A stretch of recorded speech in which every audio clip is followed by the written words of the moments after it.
Ésaü. Jacob voit son frère Ésaü qui arrive avec 400 hommes. Il répartit les enfants entre Léa, Rachel et les deux servantes, Bilha et Zilpa. Il met en tête les servantes et leurs enfants, puis, derrière eux, Léa et ses enfants, et enfin, Rachel et Joseph. Puis Jacob avance devant les femmes et les enfants. Il s'incline 7 fois jusqu'à terre avant d'arriver auprès de son frère. Mais Ésaü court à sa rencontre, il le serre dans ses bras et il l'embrasse. Tous les deux se mettent à pleurer. Quand Ésaü voit les femmes et les enfants, il demande « Qui sont ces gens avec toi ?» Jacob répond « Ce sont les enfants que Dieu m'a donnés. » Bilha et Zilpa s'approchent avec leurs enfants, puis ils s'inclinent devant Ésaü. Léa s'approche aussi avec ses enfants, puis Joseph s'approche avec Rachel, et il salue Ésaü de la même façon. Ésaü demande « Qu'est-ce que tu allais faire avec tous les troupeaux que j'ai rencontrés ?» Jacob répond « Mon maître, je voulais que tu te montres bon envers moi. » Ésaü continue « Mon frère, j'ai assez de biens, garde ce qui est à toi. » Jacob dit « Non, je t'en prie, si tu ne m'en veux plus, accepte ce cadeau que je te fais. Ton visage a été pour moi comme le visage de Dieu. En effet, tu as été bon pour moi. Accepte donc le cadeau que je t'ai envoyé. C'est Dieu qui me l'a donné, et j'ai tout ce qu'il me faut. » Jacob insiste, et Ésaü finit par accepter. Il dit « Levons le camp, partons. Je vais t'accompagner. » Jacob lui répond « Mon maître, tu le sais, les enfants sont fragiles, et il faut faire attention aux brebis et aux vaches qui allaitent leurs petits. Si on les oblige à marcher vite, même un seul jour, toutes ces bêtes vont mourir. S'il te plaît, Ésaü, passe devant. Moi, j'irai doucement au pas de mon troupeau et au pas des enfants, jusqu'à ce que j'arrive auprès de toi, au pays de Séir. » Ésaü dit « Je veux laisser avec toi une partie des gens qui m'accompagnent. » Jacob répond « Ce n'est pas la peine. L'important, c'est que tu t'es montré bon envers moi. » Ce jour-là, Ésaü reprend la route pour Séir. Jacob, lui, part pour Sukkot. Là, il construit une maison pour lui et des huttes pour son troupeau. C'est pourquoi on appelle cet endroit Sukkot, c'est-à-dire les huttes. Jacob en Canaan. Quand Jacob revient de Haute-Mésopotamie, il arrive en bonne santé à la ville de Sichem, qui est en Canaan. Il campe près de la ville. C'est Hamor qui l'a fondée. Jacob achète aux enfants de ses enfants la parcelle de terre où il a dressé sa tente. Il la paie 100 pièces d'argent. À cet endroit, il dresse un autel en l'honneur de El, le Dieu d'Israël.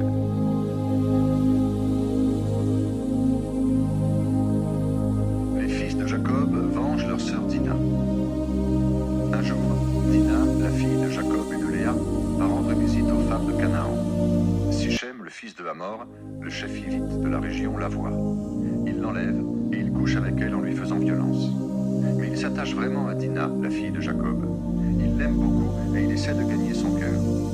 Il dit à son père Hamor, « Demande pour moi cette jeune fille, je veux qu'elle devienne ma femme. » Jacob apprend que Sichem a sali sa fille Dina, mais ses fils sont dans les champs avec le troupeau.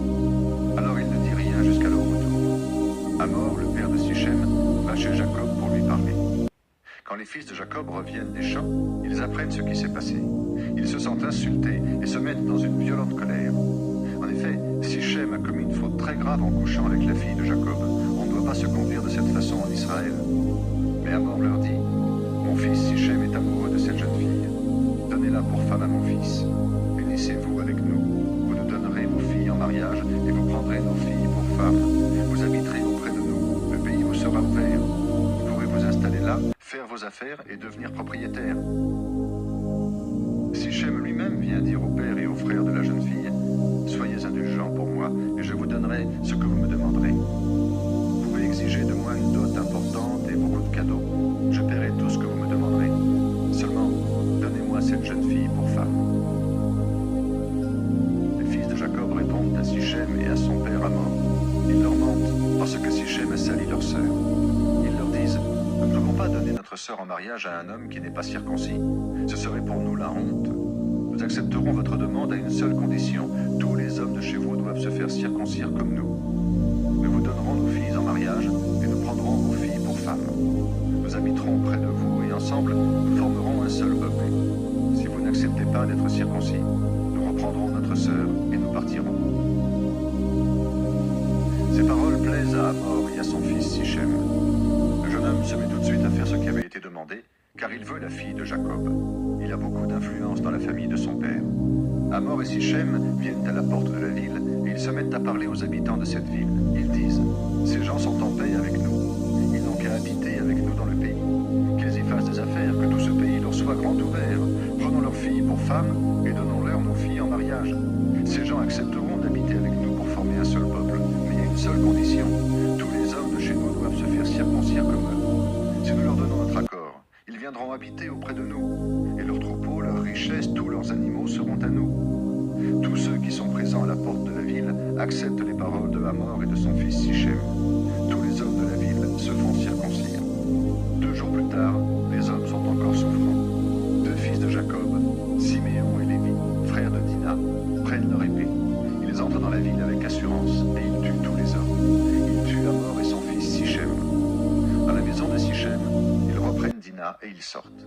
Les autres fils de Jacob s'attaquent aux morts et ils volent tout ce qu'il y a dans la ville. Tout cela parce qu'on a sali leur sœur. Ils prennent les moutons et les chèvres des gens de Sichem, leurs bœufs, leurs ânes, tout ce qui est dans la ville et dans les champs. Ils emportent toutes leurs richesses, tous leurs enfants et leurs femmes, et ils volent tout ce qui est dans leur maison. Jacob dit à Siméon et à Lévi, « Vous m'avez porté malheur. À cause de vous, les Cananéens et les Perizzites vont me détester. Nous sommes très peu nombreux. Ils vont s'unir contre moi, ils m'attaqueront et je serai détruit avec ma famille. » Siméon et Lévi répondent, « Est-ce que cet homme avait le droit de traiter notre sœur comme une prostituée ?»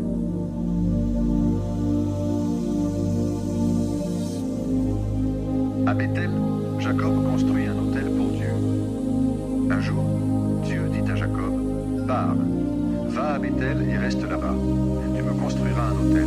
C'est là que je me suis montré à toi quand tu fuyais devant ton frère Ésaü. » Jacob dit à sa famille et à tous ceux qui l'accompagnent, « Enlevez les statues des dieux étrangers qui sont chez vous. Rendez-vous purs et changez de vêtements. Préparez-vous, nous allons à Bethel. Là-bas, je vais construire un autel pour Dieu. En effet, c'est lui qui m'a répondu quand j'étais très malheureux, et c'est lui qui m'a aidé partout où je suis allé. » Il donne donc à Jacob toutes les statues des dieux étrangers qu'il possède. Il lui donne aussi les anneaux qu'il porte aux oreilles. Jacob les enterre sous le grand arbre sacré qui est près de Sichem. Quand Jacob et ses fils s'en vont, Dieu fait tomber une grande peur sur les habitants des villes voisines. Alors, personne n'ose les poursuivre. Jacob arrive à Luz, c'est-à-dire à Bethel, au pays de Canaan, avec tous ceux qui l'accompagnent. Là, il construit un autel et il appelle cet endroit Dieu de Bethel. En effet, Dieu s'était montré à lui à cet endroit quand il fuyait devant son frère Ésaü. Déborah, la femme qui s'occupait de Rebecca, meurt. On l'enterre près de Bethel sous un grand arbre. Depuis ce jour-là, on l'appelle l'arbre des larmes. Quand Jacob revient de Mésopotamie, Dieu se montre encore à lui. Il le bénit. Il lui dit, « Ton nom est Jacob, mais on ne t'appellera plus ainsi. À partir de maintenant, ton nom sera Israël. » Dieu l'appelle donc Israël. Il lui dit encore, « Je suis le Dieu Tout-Puissant. Je te donnerai beaucoup d'enfants.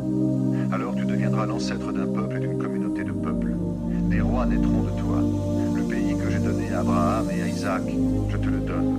Et plus tard, je le donnerai à tes enfants et aux enfants de leurs enfants. » Puis Dieu s'éloigne du lieu où il a parlé à Jacob. Jacob dresse une pierre à cet endroit. Il verse de l'huile sur elle et un peu de vin pour la consacrer.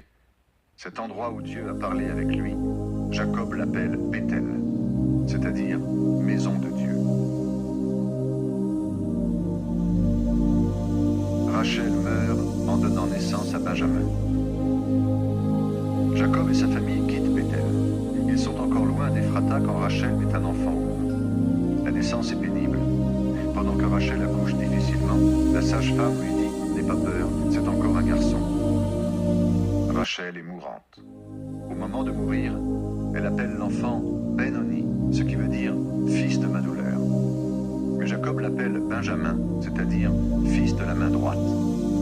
Rachel meurt et on l'enterre au bord de la route d'Ephrata, c'est-à-dire Bethléem. Jacob dresse une pierre sur sa tombe. C'est la pierre de la tombe de Rachel, elle existe encore aujourd'hui. Ruben se conduit mal envers son père.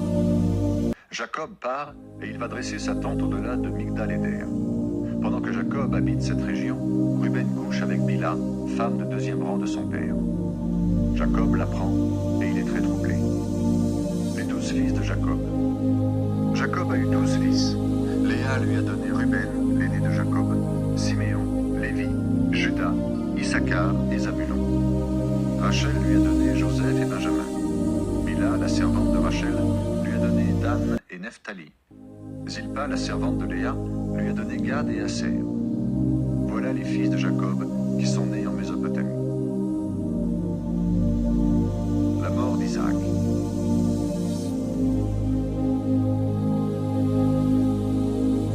Cette ville s'appelle maintenant Hébron. Abraham et Isaac avaient habité là. Isaac a 180 ans quand il meurt. Il rejoint donc ses ancêtres après une longue vieillesse. Ses fils Ésaü et Jacob l'enterrent.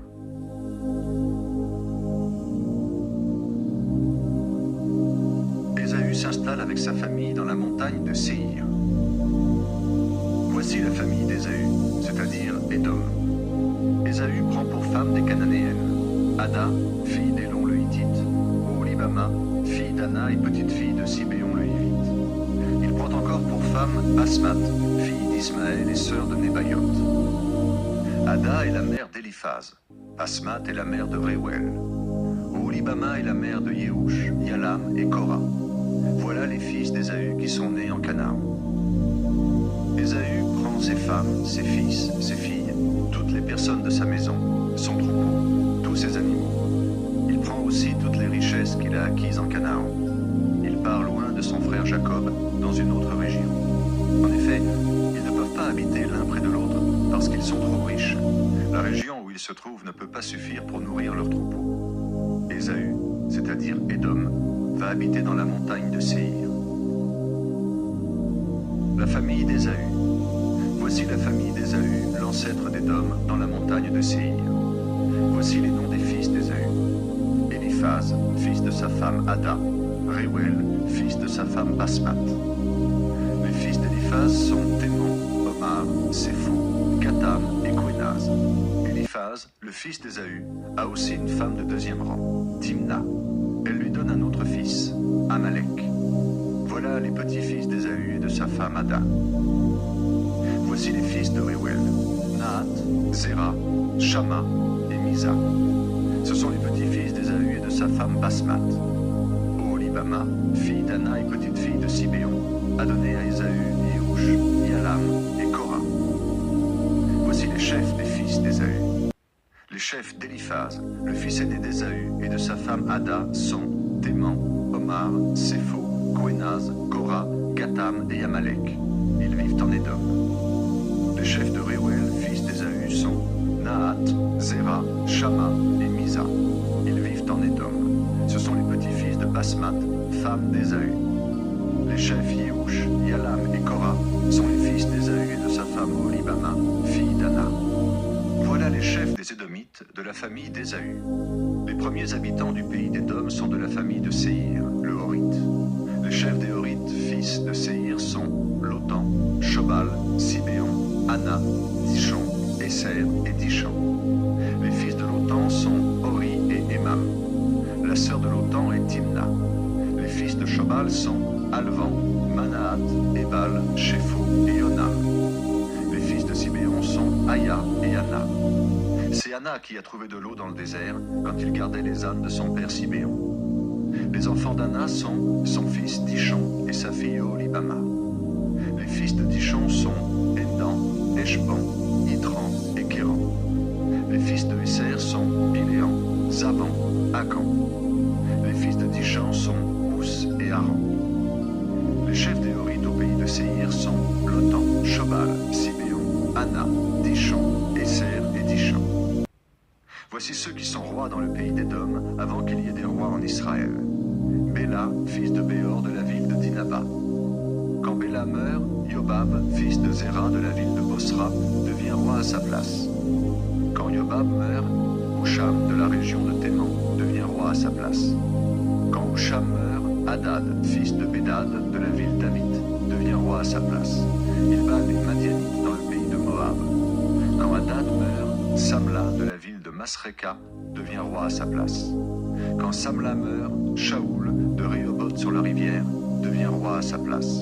Quand Shaoul meurt, Baal-Hanan, fils d'Akbor, devient roi à sa place. Quand Baal-Hanan, fils d'Akbor, meurt, Hadar devient roi à sa place. Il est de la ville de Paou. Sa femme s'appelle Métabéel. Elle est fille de Matred et petite-fille de Mézahab. Voici les noms des chefs édomites, selon leurs clans et les lieux où ils habitent. Timna, Alva, Yétet, Oholibama, Ela, Pinon, Quenaz, Téman, Mibsar, Magdiel, Hiram. Voilà les chefs édomites. Ils habitent chacun dans une région différente de leur pays. Ésaü est l'ancêtre des Édomites.